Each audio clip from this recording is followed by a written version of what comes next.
प्रमुख कहानी, जिसका नाम है अ मेटामॉर्फोसिस। इसके लेखक है फ्रांज काफ्का। तो कहानी की शुरुआत इस प्रकार है। ग्रेगर एक सेल्समैन था जो अपने परिवार की जिम्मेदारी को ढोते हुए हर दिन काम पर जाता था। एक दिन सुबह जब वो उठा तो उसने पाया कि वह विशाल कीट में बदल चुका। उसके पैर छोटे छोटे और हिलते हुए थे, पेट कठोर और पीठ पर एक खोल। वह बिस्तर से उठना चाह रहा था, लेकिन उसका शरीर उसका साथ नहीं दे रहा था।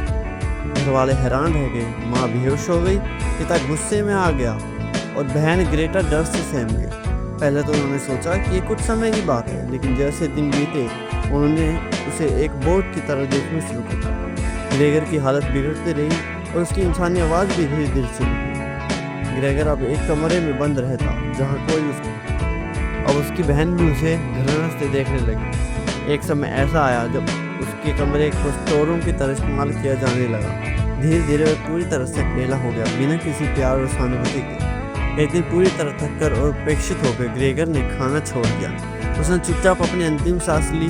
सुबह जब उसकी लाश पाई गई तो परिवार ने राहत की सांस ली। उन्होंने सफाई करवाई, बाहर घूमने निकले और सोचा अब नया जीवन शुरू होगा। रूपांतरण केवल शारीरिक बदलाव की कहानी नहीं, यह बताती है कि जब इंसान अपनी उपयोगिता खो देता है तो समाज और उसके परिवार तब उसे कैसे अस्वीकार कर देते हैं। काफ़ी इस कहानी के माध्यम से अजनबीपन, आत्म पहचान और सामाजिक टकराव जैसे गहरे विषयों को छूते हैं। धन्यवाद।